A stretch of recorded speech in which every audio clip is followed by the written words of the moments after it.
Hinahanap niyo ba ako sa Facebook mga kabayan? Nandito ang aking Facebook page. I-search nyo na lang kabayan ko, follow na.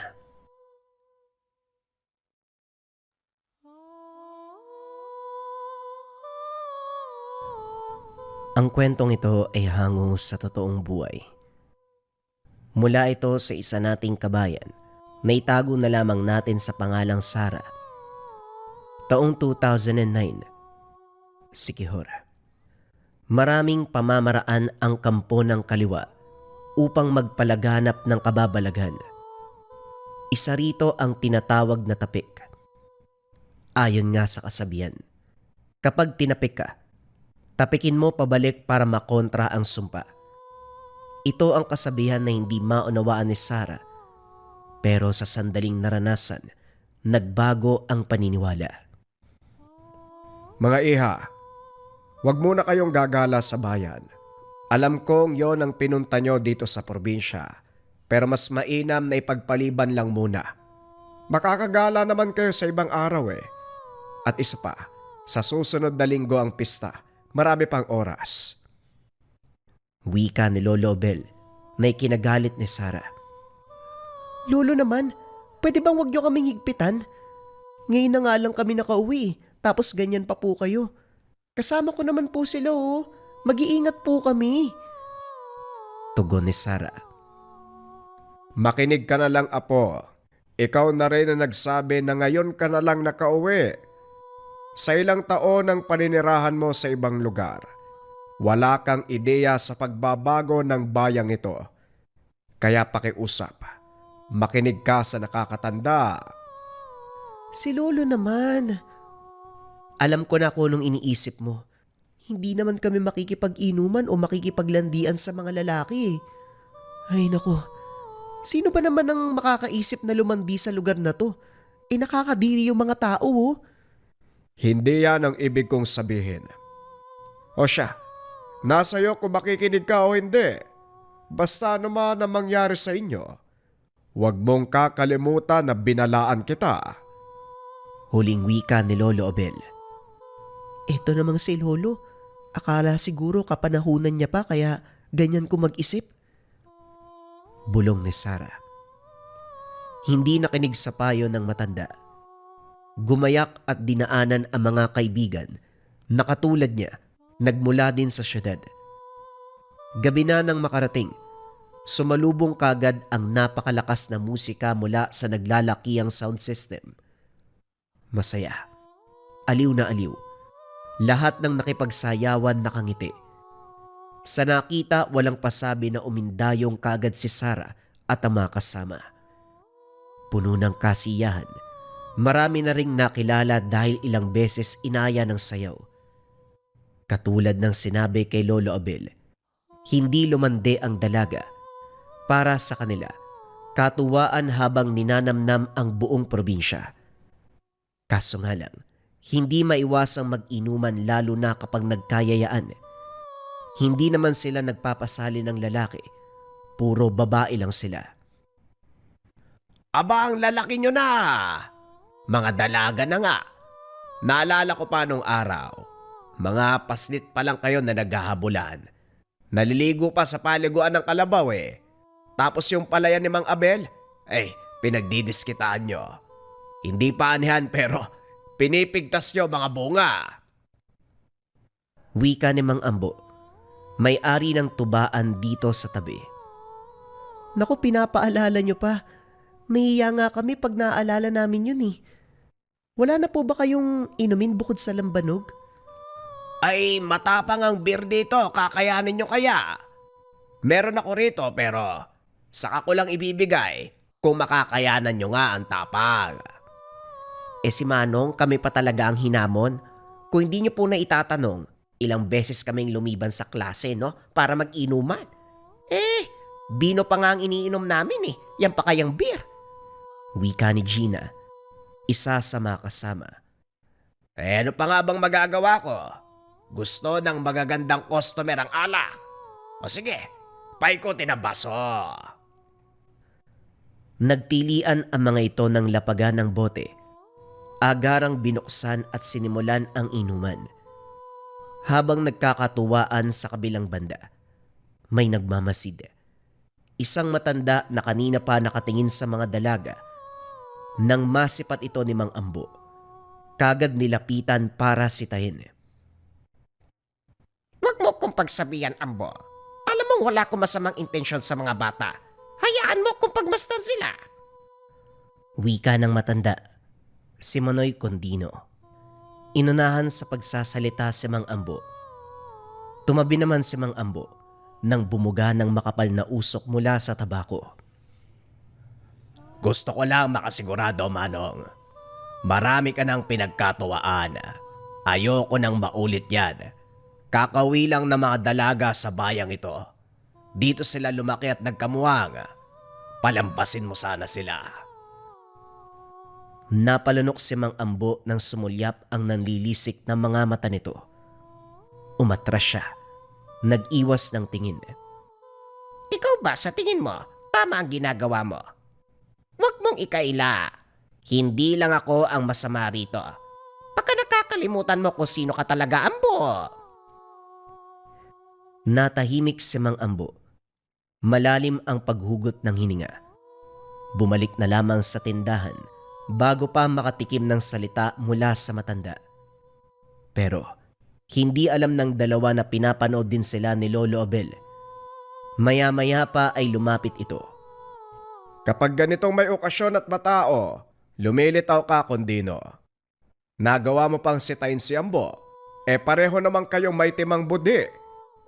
Hindi ko ugali magsalita pero binabalaan kita.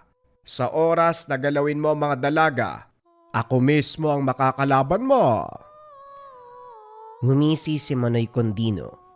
Hinitit ang sigarilyo bago tinapon. Humigpit ang hawak sa tungkod. Tumitig sa mesa nila Sara. Nakakatawa ano? Pare-pareho tayong may tinatagong baho, pero kanya-kanya sa pagbabanta.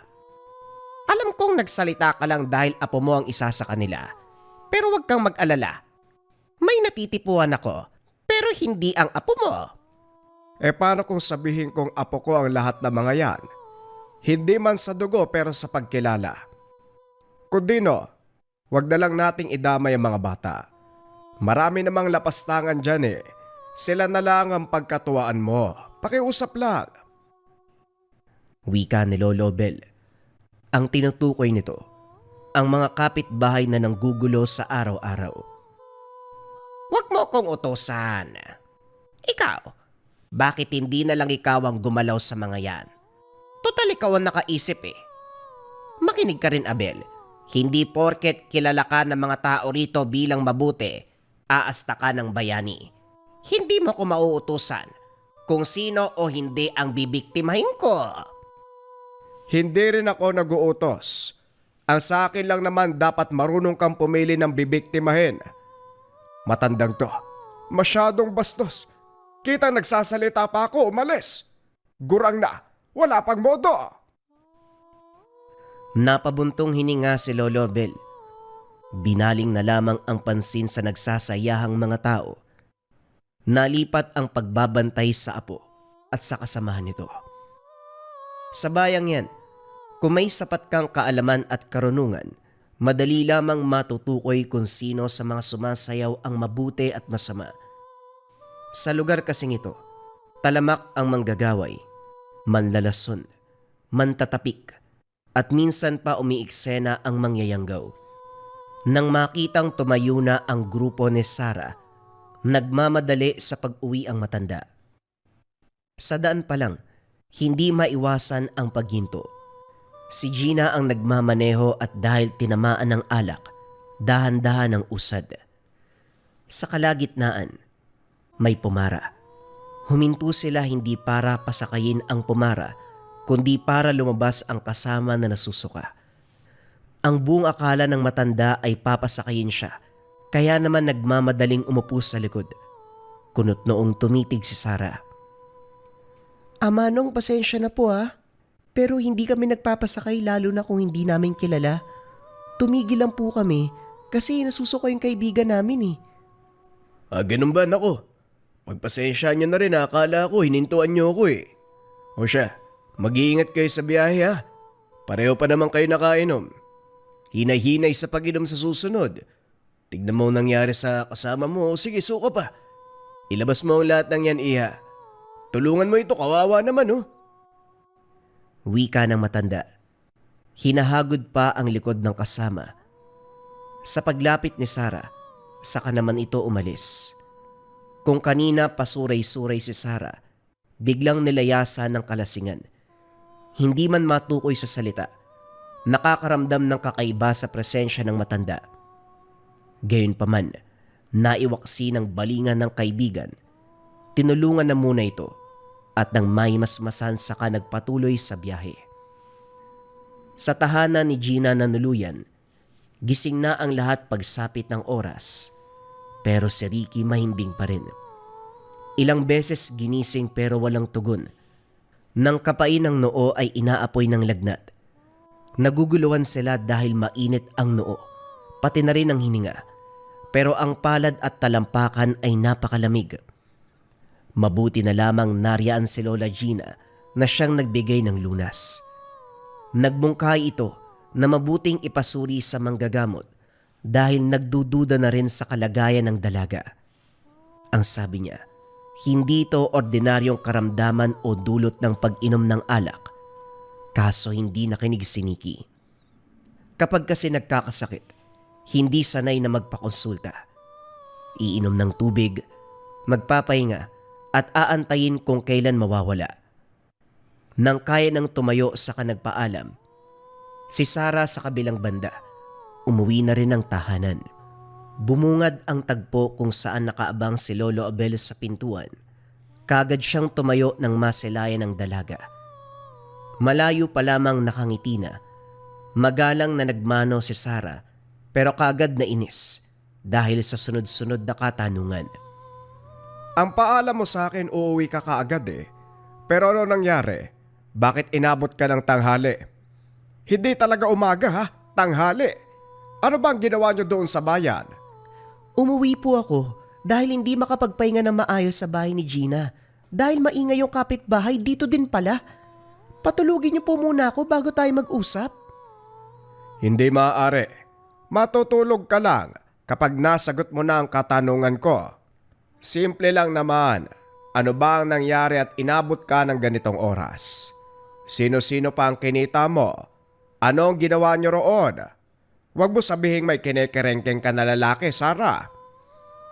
Lolo, sinabi ko na po sa inyo na hindi ako papatol sa mga lalaki dito. Nakakadiri ah. Hindi nga nila alam kung paano ayusan yung sarili nila eh. Uminom lang po kami ng kaunti tapos sumayaw. Tapos pumunta na sa bahay ni Gina. Nasiraan kami ng sasakyan sa kalagitnaan ng daan. Kaya sa kanila na kami tumuloy. Yun lang po yung malapit eh. Pagsisinungaling ng dalaga. Gayon pa man alam ni Lolo Obel ang sinasabi ng apo. Pinalampas na lamang. O siya, sabi mo eh. Sige, magpahinga ka na. Alis muna ako dahil may dadayuhin sa bayan. May kailangan akong bigas sa tindahan ng kumpare. Huwag kang magpapasok ng kahit na sino dito ha. Ikaw lang mag-isa may iwan, babae ka pa naman. Nakikinig ka ba, Sarah? Kakarating mo lang. Pero pagkokolorete ng mukha ang ginagawa mo, akala ko ba matutulog ka? Nag-retouch lang eh. Matutulog na po. Ingat po kayo sa bayan ha. Ay, nakong batang to, matutulog na lang kung ano-ano pa yung nilalagay sa mukha. Akala mo sa kabaong hihiga eh. Hindi ko na talaga maunawaan ng mga kabataan ngayon. Makalis na nga. Sa bayan, nakasalubong ni Lolo Obel Simonoy Condino. Sarkastiko itong humiti. Kinaway pa ang baso ng alak bilang imbitasyon. Hindi ito pinansin, kaso nga lang kusang lumapit. Buntong hiningang lumapit si Lolo Obel. Para ka namang hindi kaibigan. Halika mag-inuman muna tayo. Ang laki ng ngiti mo ah. Siguro may biktima ka na naman ano? Kilala ko ang galawan mo. Nag-iinom ka kapag may nadadaling tao. Ewan ko ba, nakikipag-usap pa ako sa katulad mong masamang tao. Kung makapagsalita, akala mo kung sinong mabuti ang budhi. Pero tama ka. meron akong nadali. Ay nako, ang sarap talaga sa pakiramdam na merong naaagrabyadong tao. Tama ba, Abel? Ay sus, huwag mong ikaila dahil bago ka naging mabuti, nanggaling ka rin sa kasamaan. Sinabayan ni Lolo Obel ang pagtawa nito. Maya-maya pa natahimik ng hampasin sa ulo, bumagsak sa mesa at saka iniwanan. Habang namimili, napansin ni Lolo Obel ang usap-usapan. May dalaga na biglang binawian ng buhay habang nakikitagay sa sayawan. Ang sabi ng nakasaksi, nag-iinuman lang. Nakatulog sa pwesto sa labis na kalasingan. Nagising pa ang iba, kaso ang dalaga ay hindi na. Sinuri ng manggagamot at sinabi isa itong tapik. Dahil sa kuryosidad, hindi muna umuwi ang matanda. Nagtanong kung nasaan ang katawan ng biktima para personal na masuri. Sumakto naman ang pagkakataon dahil kakilala ang mga magulang nito. Paglapit pa lang niya, humingi na rin ang mga ito ng tulong. Napailing si Lolo Obel.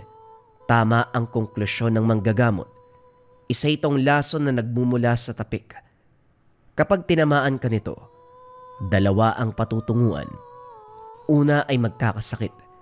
Pangalawa ay mamamatay kagad. Nakiusap ang mga magulang ng biktima kaso nang malaman ni Lolo Obel kung kanino ang tapik. Pinaliwanag niya sa mga ito na may mga bagay na hindi niya nais pakialaman. Hindi naman sa natatakot, maingat lamang. Nasa pangangalaga ang apo na si Sarah. Ito ang pumipigil sa kanya para magpadalos-dalos. Gayunpaman dismayado ang matanda. Sa katunayan gusto niyang mangialam. Ay nako, kung wala lang si Sarah, harapin ko matandang yun eh. Sana lang umuwi na kagad yung dalaga sa syudad para masagawa kong paghiganti. Pero parang malabo yata. Ho, kakarating ko lang po, papalisin niyo kagad. Ang sama mo talaga sa akin, Lolo. Ay, nandiyan ka pala. Ay akala ko tulog ka eh. Hindi naman sa ganon. Gusto ko sana maglakwatsa kaso hindi pwede dahil nandito ka. Baka isipin mong nambababae ang lolo mo sa ganitong edad. Nambababae, kadiri ka naman po. Medyo amoy lupa na po kayo, naisip niyo pa po yan. Pero may dala ka po bang pagkain? Nagugutom na ako eh. Ay nako, meron dyan. Ikaw na ang bahala. O siya, ako naman na magpapahinga. Magluto ka na, marunong ka naman eh. Naupo si Lolo Obel sa tumba-tumba. Matapos isalang sa paboritong estasyon ng radyo, naghintay na lamang ng antok. Sa ingay ng kilos si Sarah, hindi maiwasang mapatingin. Pinagmasdan ang apo na ilang taon ding hindi nakasama. Pero hindi ang kaibahan ng itsura ang napansin. May nararamdaman siyang puwersa mula sa kaliwa. Naningkit ang mga mata habang inaaninag. Maya-maya pa biglang tumayo para lapitan. Nagulat naman ito sa biglaan niyang paghawak sa ulo. Ang baho ng hininga niya, Lolo. Nagtatabako ka tapos iipan mo ko. Kadiri naman oh. Huwag ka munang magulo. May sinusuri ako. Pumirmi ka. Luminaw sa mata ang napansin. Ligtas sa anumang pahamak ang apo. Ang kumapit na samyo rito, hindi mula sa kanya, kundi sa kasama nito na siyang may kapit ng sumpa. Ano po ba to, Lolo? Kung makahawa ka sa akin, may problema po ba? Magsalita naman po kayo. Nakakatakot yung pananahimik nyo tapos ganyan pa kayo makatingin. Kinikilabutan na ako eh. Sino-sino ba ang mga kasama mo kagabi? Ano ba talaga ang nangyari? Huwag mo kong malditahan. Sabihin mo, kailangan mong ipaliwanag sa akin para alam ko ang gagawin ko. Ha? Lolo naman, para naman akong bata niyan eh. Wala po kaming kabulastugan na ginawa. Si Gina at Nikki ang kasama ko. Pagdating naman sa bayan, nakipagsayawan po ka agad. Oo, may nakilala kaming mga lalaki pero hanggang sayaw lang. Pagkatapos po nun, nagkayaya ang uminom. Hindi naman po grabe eh. Sakto lang po. Bakit po ba? Sigurado ka bang kayo lang? Wala bang lumapit sa inyo na ibang tao? Nakipag-usap, nakipagkwentuhan, o hindi kaya kahit nakasalubong man lang? Meron po sa daan. Huminto kami kasi nasusuka si Nikki. May pumarang matanda. Akala po niya siya yung hinintuan namin. Sumakay pa nga po pero pinababa ko kaagad. Wala naman masyadong pag-uusap. Sara, wag mong pinapatagal ang usapan. Ano ba talaga? May ginawa ba o wala? May nahawakan ba o wala? Meron bang tinapik o wala? Dahil nasindak sa boses ni Lolo Bel, pilit inalala ng dalaga ang nangyari. Wala na ring dahilan para maglihim. Nilapitan niya po si Nikki.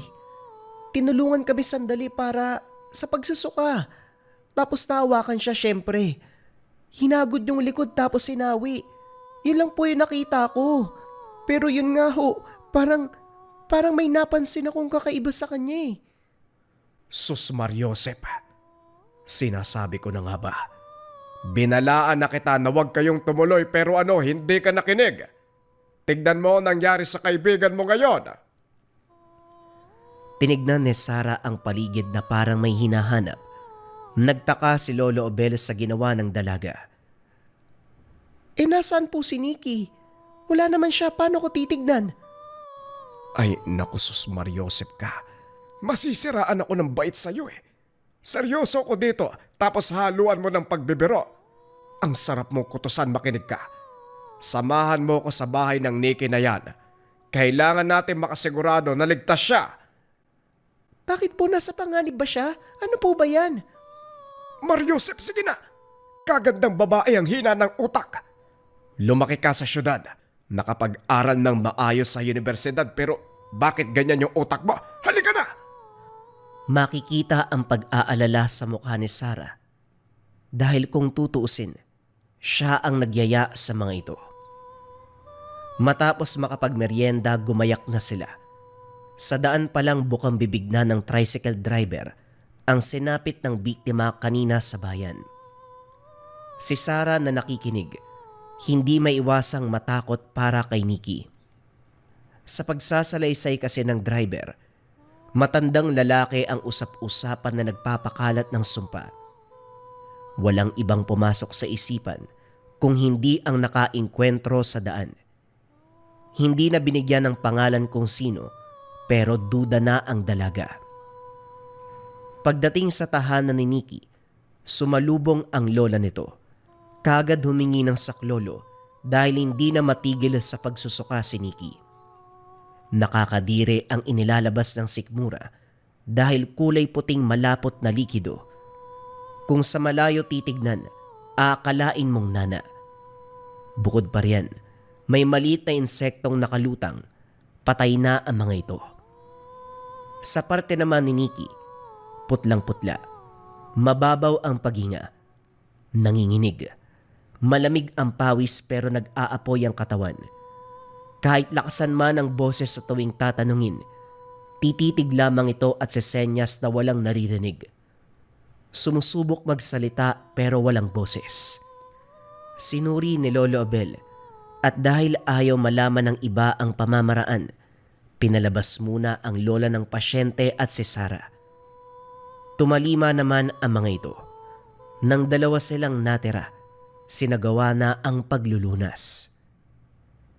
Iha, masasaktan ka nito pero asahan mong gagaling ka pagkatapos. Akin ang kamay mo.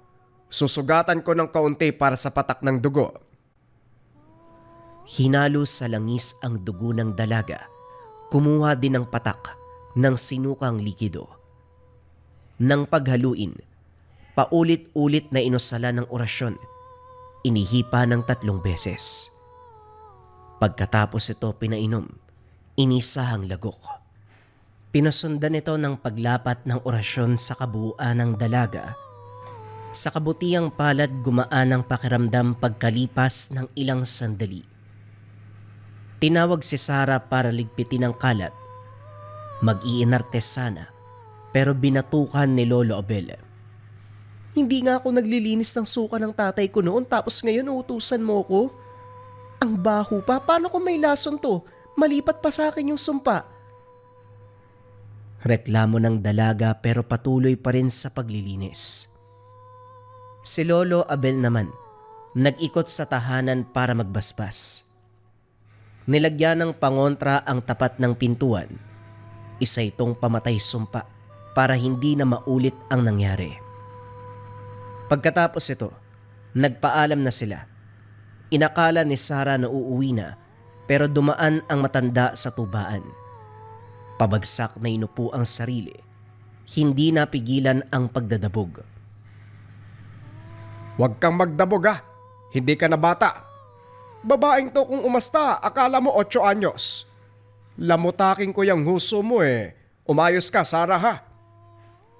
Kasi naman iing-ihi na ako tapos pupunta pa tayo dito. Kunin nyo na lang po yan. Dalhin nyo na lang po sa bahay. Hindi ko na talaga kaya, Lolo. Kapag ako naihi dito, dagdag yan sa kahiyan mo. Ay pambihira o siya. Mag-antay ka riyan at makikisuyo ako kay paring Brando. Pagbalik ng matanda, kagad kumaripa si Sarah matapos pumayag ng may-ari. Umikot sa likod, nakigamit ng palikuran. Pagkalabas niya, napansin na may biglang tumapik sa balikat. Nanlamig sa kinakatayuan ng dalaga. Damang-dama ang pinasang enerhiya. Nakakatakot, nakakakilabot. Napatuwid ng tindig habang napapalunok. Lumapit ang tao, pinatong ang baba sa balikat. Pag uwi mo sa inyo, maligo ka ng asin kung ayaw mong tabla ng sumpa. Matatakot na sana si Sarah kaso nakilala ang boses. Binago man ng kaunti para manakot, nakilala pa rin. Hindi lang tapik pabalik ang tinanggap, binigwasan at kinaltukan. Baliw ka talaga, Gina. Akala ko magkakaroon na ako ng sumpa. Ay pasensya na. Nakita kitang nagmamadali sa pagpasok ng palikuran kaya naisip kong gulatin ka. Hindi ko alam na matatakot ka kaagad. Baliw ka ba? Ikaw kaya yung nasa posisyon ko. Sa nangyayari sa lugar na to, hindi ka ba naman matatakot? Alam mo ba ang nangyari kay Nikki? Oo nga Ngayon ko lang nalaman. Dumaan kasi ko sa kanila para mangumusta. Ayun, binahagi niya sa akin. Sa tingin mo ba, yung nakasalubong nating matanda nung gabi ang dahilan?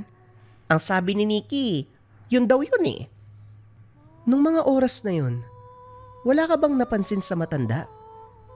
Hindi rin ako sigurado pero sa nangyari kay Nikki, wala naman kasing ibang taong lumapit sa kanya kung hindi yung matanda lang May nakasayaw siyang estranghero pero halata namang walang alam sa sumpa. Kung sa bagay, pero wag tayong magpakampante. Malay natin isa pala sa kasayaw ni Nikki ang tumapik, hindi yung matanda. Ang solusyon lang talaga dito para malinaw sa atin, mahanap si Manong at masuri ang pagkatao niya. Ang tanong, saan natin mahanap yun? Ano, magmamaneho tayo sa gabi? Pwede. Malay natin nag-aabang siya. Kilabutan ka nga. Nung gabi nga natakot ako nung nakita ko yung mukha nun Akala ko multo na biglang sumulpot. Huwag na yung naisip mo, hindi maganda. Magmaneho ka mag-isa mo. Parehong napaisip kung saan nakuha ang sumpa ng kaibigan. Bago pa man makahanap ng sagot, tinawag siya ni Lolo Bel. Sinabay na rin si Gina sa pag-uwi. Pagsapit ng gabi, nangangate ang dila ni Sarah sa pagpapaalam. Nag-aalangan siya dahil alam na ang ugali ni Lolo Bel. Gayon pa man ay sumubok pa rin at kagaya ng inasahan, magsasalita pa lamang nakasimangot na ang matanda. Talagang hindi ka pa nadala Babalik ka pa ng bayan. Makikipagsayawan kahit kanino tapos uuwi na may sumpa sa katawan. Tapos pati ako masisiraan ng bait kung kanino nyo nakuha. Nako Sarah, konti na lang tatawag na ako sa mga magulang mo para pakuha ka dito. Sana pala hindi ko na lang binahagi yung tungkol sa pista. Mabilis lang naman po, Lolo Sige na. Kasama ko naman si Gina. Hindi kasi makakasama si Nikki kasi nagpapahinga pa. Malamang hindi makakasama si Nikki.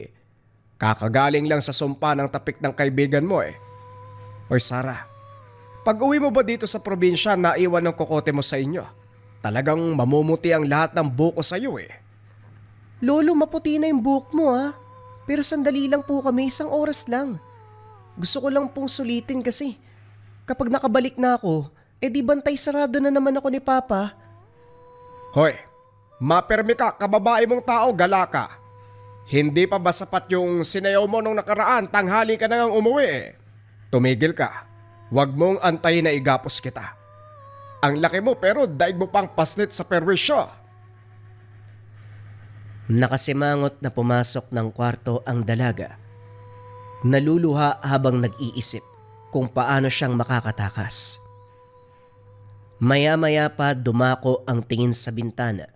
Tinansya ang taas nito.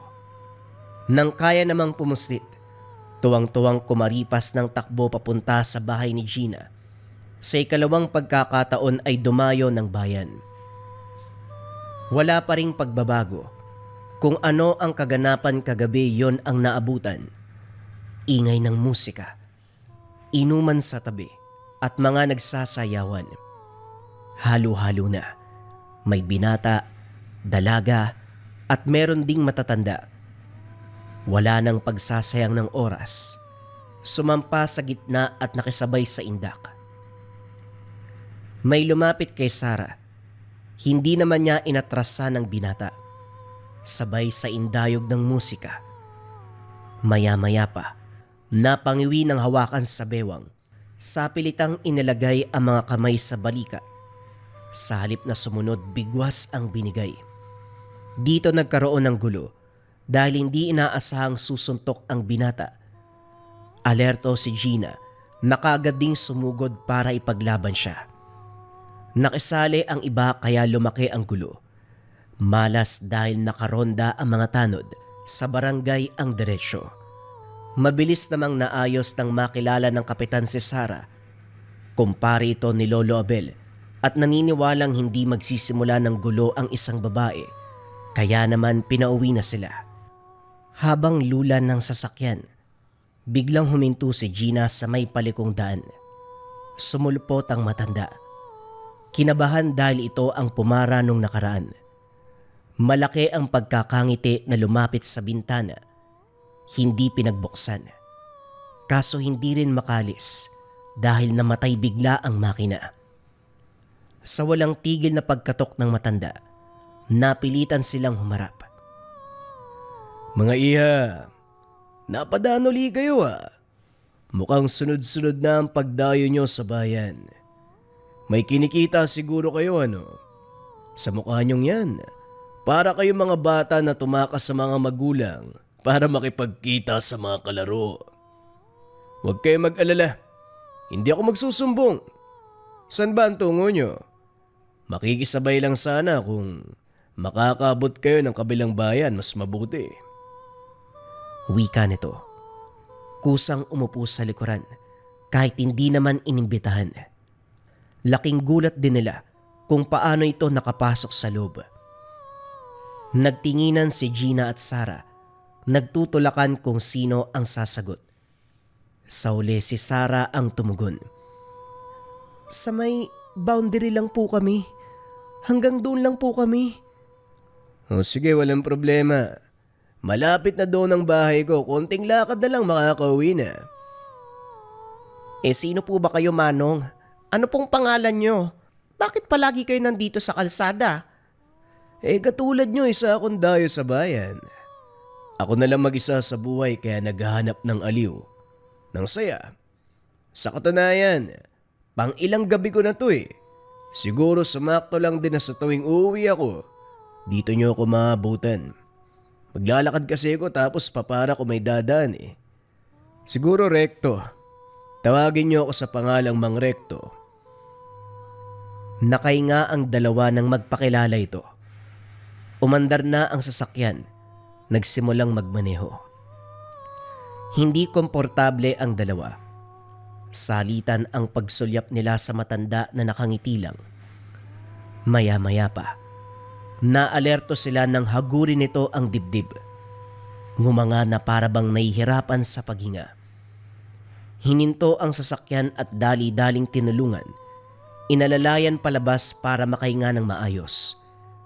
Sa kabutiang palad, bumuti rin makaraan ang ilang sandali. Ay, mabuti na lang talaga nandiyan kayo.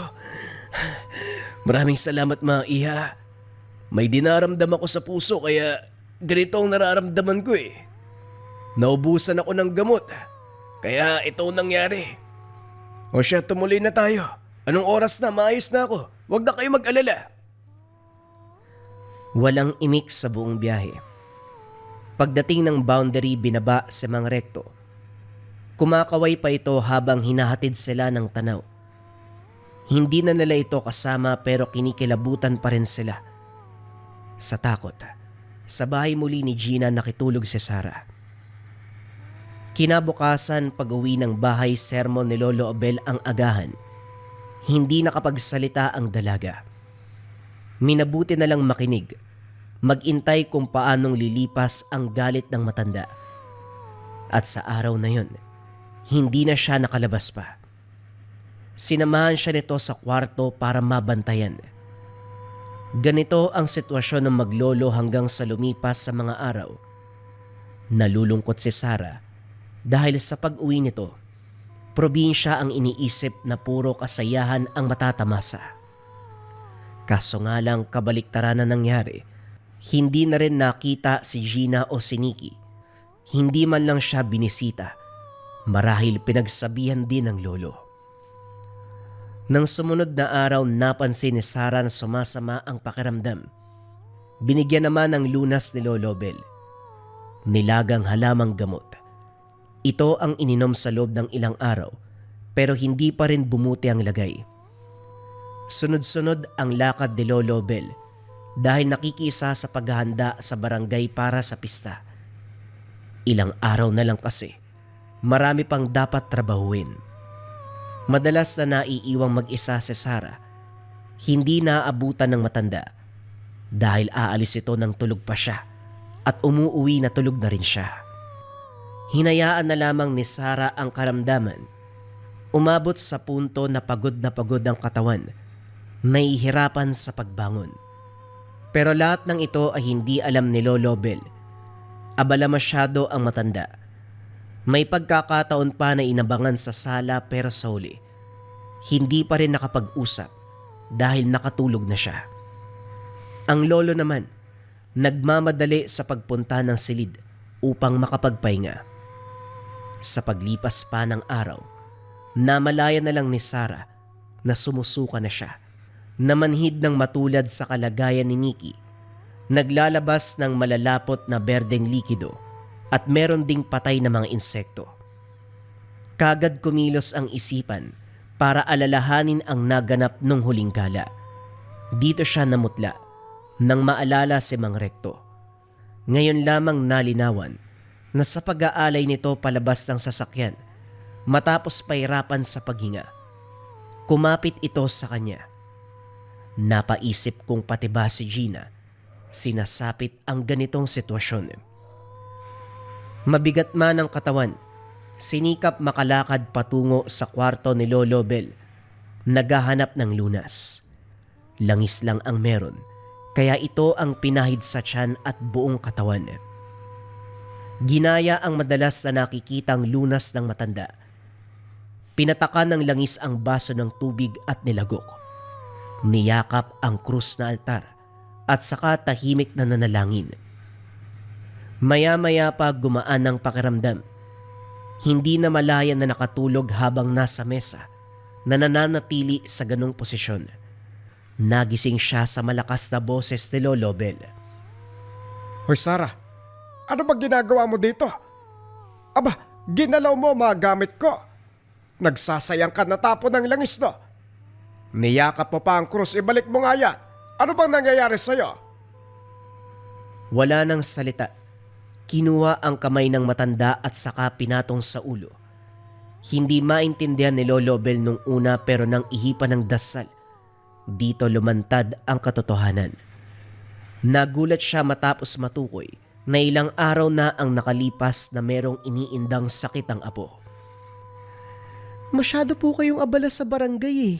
Hindi nyo na ako nasikaso. Nitong nakaraan araw-araw ng sumasama ang pakiramdam ko. Kanina, sa ako lang nalaman na sumpa ng tapik kasi nagsusuka ako kagaya kay Nikki. Lolo, gamutin niyo po ako. Ayoko pang mamatay. Kumalma ka sa pagsasalita, hindi ka mamamatay. Hindi ako papayag. Sige, halika muna dito. Lulunasan kita. Parehong proseso pa rin ang ginamit. Patak ng dugo at ng suka ang pinaghalo-halo sa langis. Inihipa ng orasyon bago pinainom. Nakalagok na ng langis kanina ang apo. Umepekto ang bisa na kusang nilinis ang kaloob-looban ng dalaga kaya hindi nahirapan sa pagluna si Lolo Bel. Hindi maiwasang puriin si Sarah sa bilis ng pag-iisip. Pagkatapos ito, pinag-usapan ang napapansin ng dalaga. Napag-alaman ang tungkol kay Mang Recto. Batay sa paglalarawan, hirap si Lolo Obel na makilala. Wala siyang maisip na taong may ganong itsura.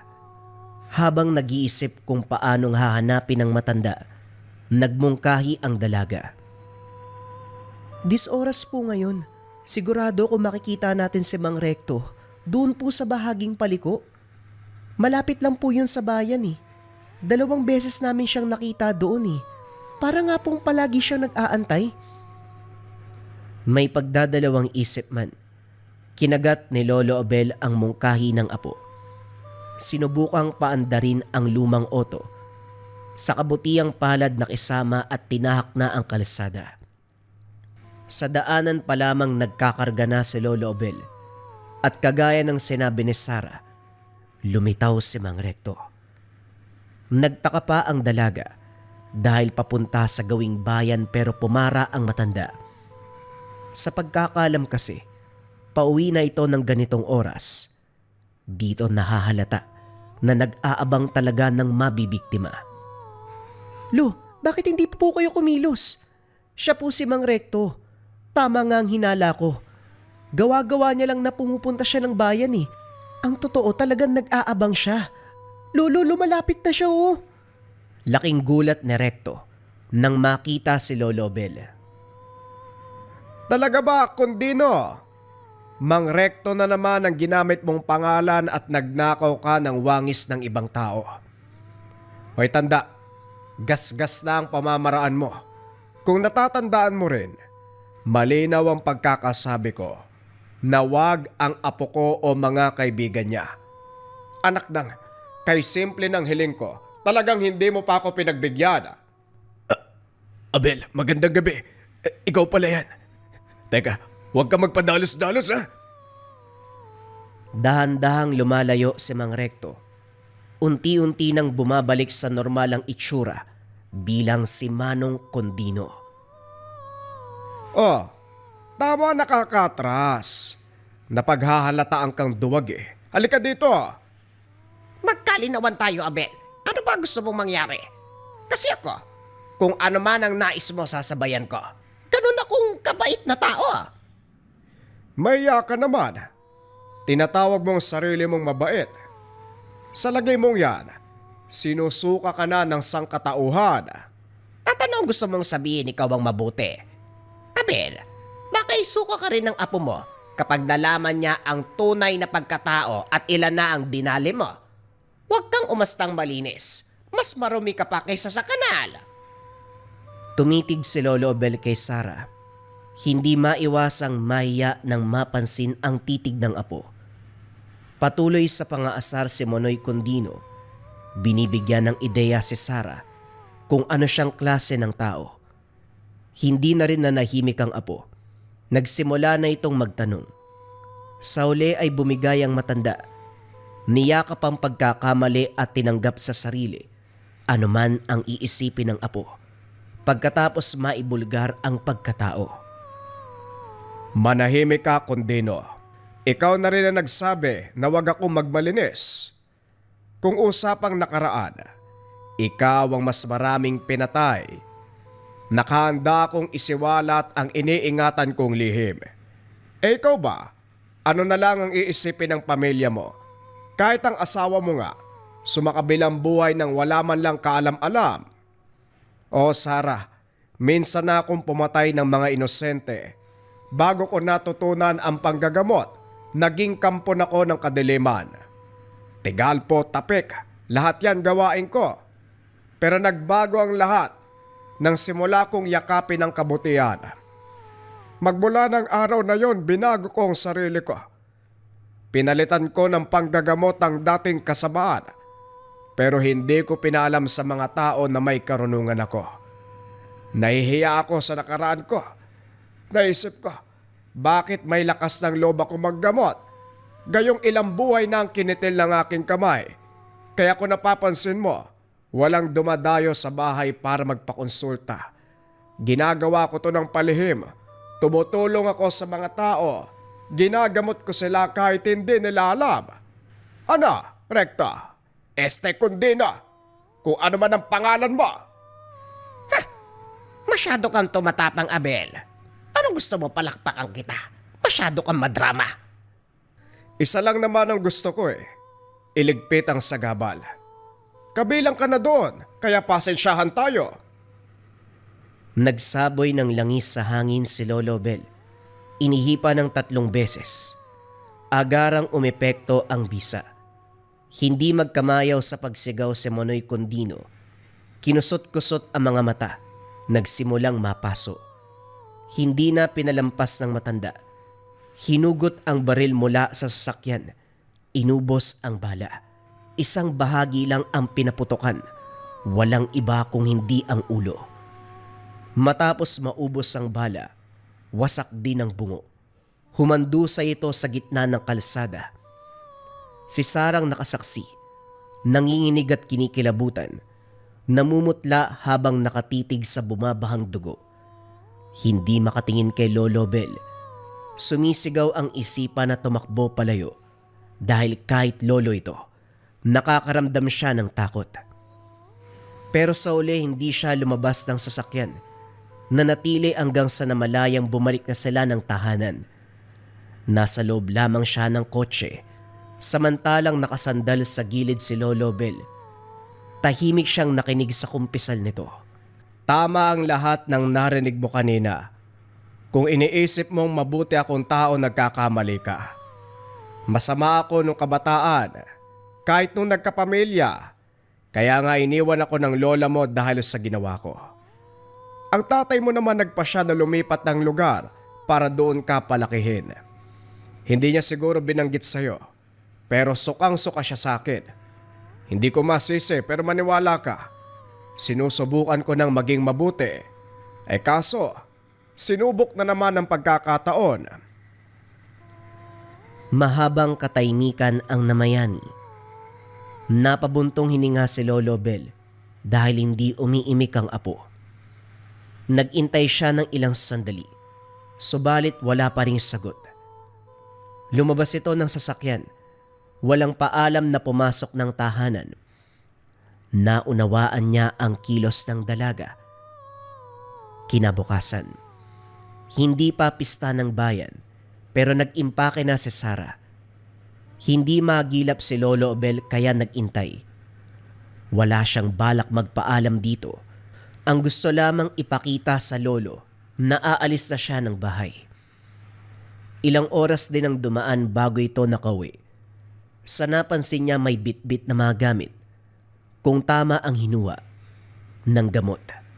Nag-intay ang lolo kung ano ang sasabihin niya. Pero nilagpasan siya nito. Tinawag siya pero hindi sinagot. Dinaanan ni Sarah mga kaibigan. Nagulat siya sa sinabi ni Gina. Maayos na ito dahil ginamot siya ni Lolo Bel. Pinuri pa ang matanda. Hindi naman umimik ang dalaga. Masama pa rin ang loob nito matapos malaman ang nakaraan. Sa tahanan ni Gina nagpalipas. Kahit ang mga kaibigan at pamilya ng mga ito, sumang-ayon na bumalik na lamang sila ng syudad upang makaiwas na sa anumang banta ng tapik. Kagad silang bumiyahe. Nang nasa barko na, nakatitig si Sarah sa daan. Pinukaw ni Gina ang pansin ng dalaga. Bakit parang may sama ka ng loob? tungkol sa nabalitaan ko kay Mang Ambo. Kawawa naman ang matanda. Mabuting tao naman siya pero wala eh. Hanggang doon lang talaga ang buhay. Ha? Ano sinasabi mo? Hindi tungkol doon ang iniisip ko. Teka, ano bang nangyari kay Mang Ambo? Ay naku, huli ka na sa balita. Natagpo ang patay si Mang Ambo, basag ang ulo. Matapos paulanan ng bala. May nagsabi na dapat lang daw yon kasi hindi naman talaga mabait si Mang Ambo. May nakaraan kasi ito naman lalason eh. Maraming pinatay na tao at alam mo ba? Swerte tayo na hindi nilagyan ng laso ng basong iniinuman natin. Kapag nagkataon, malamang patay na tayo. Hindi maiwasang kilabutan. Pero nang malaman ang kinamatay, basag ang ulo matapos paulanan ng bala. Si Lolo Abel ang pumasok sa isip. Nung gabi matapos malaman ang nakaraan, umalis ito. Madaling araw na bumalik. Kumalansing pa ang bala ng baril. Ngayon lang din sumagi sa isip ang sinabi ng matanda. Noong nagkabulgaran sila ni Mang Recto o ni Mang Condino, isa lang ang gusto.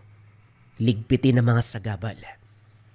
Sa pagkakatanda ng dalaga, magkaibigan si Lolo Abel, si Manoy Condino at Mang Ambo.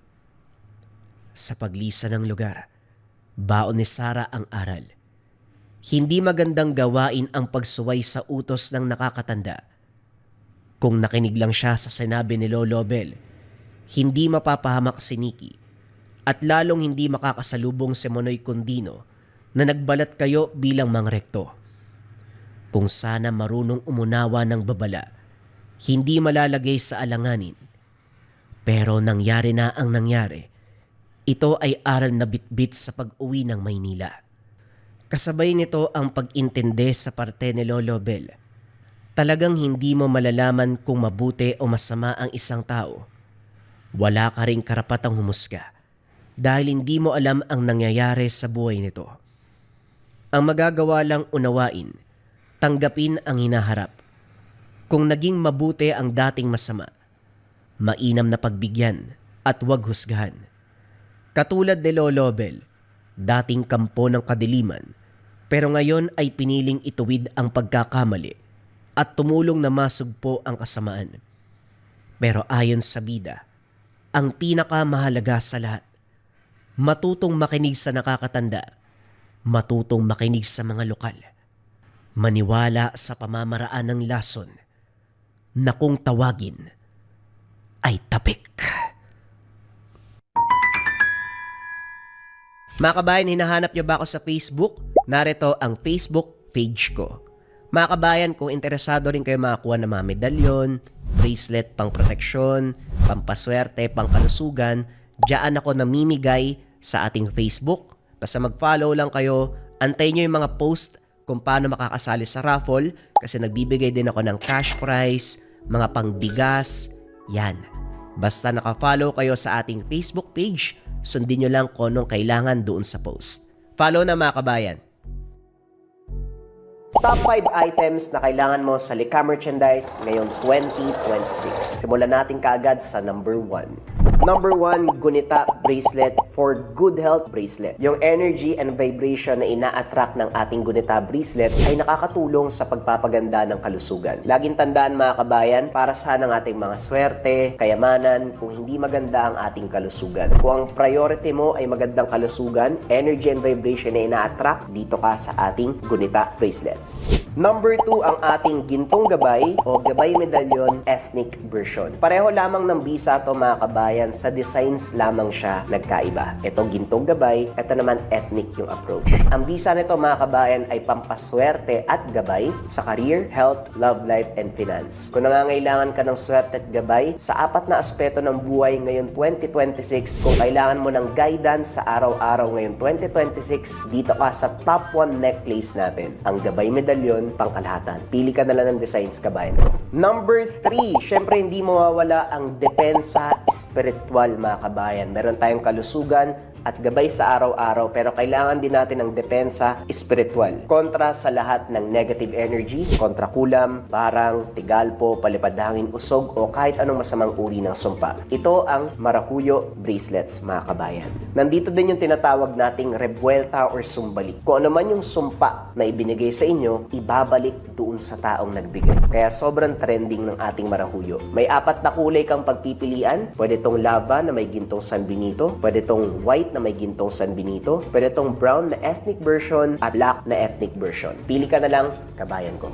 Number 4, gintong palay money amulet. Ito bagay na bagay itong coin na to, mga kabayan, para sa mga tao na ayaw naman na nagsusuot ng kung ano-ano. Baliktaran ng simbolo, ang bisa nito ay pampaswerte sa pera, for dreams manifestation, kung may mga kahilingan ka na gustong matupad ngayong 2026, for abundance and for prosperity. Sobrang simple lang nito, iipit mo lang siya sa wallet mo, dalhin mo lang palagi, ilagay mo sa gabay pulantela pouch, basta dala-dala mo. Let it work for you, kabayan. Gintong palay, money amulet. At syempre, mga kabayan ko, ang panglima, hindi mawawala ang kaluban de pampaamo. Pampaamo sa tao, pampaamo sa negosyo. Kung feeling mo nasa toxic environment ka, kabayan, ikaw lagi yung napapag-initan, laging galit yung partner mo, laging galit yung boss mo, laging galit yung mga katrabaho mo, sa'yo lagi sinisisi ang mga bagay-bagay, magkaluban de pampaamo ka. Pampaamo sa tao, pampaamo sa negosyo. Bagay din to sa mga nasa sales or sa mga tao na palaging merong kausap para mabilis kayong makapagpalagay ng loob ng taong kausap mo. Sobrang simple lang. Itong kaluban, gawa to ng mga katutubo sa Negros, pero may mga sangkap pa ito sa loob.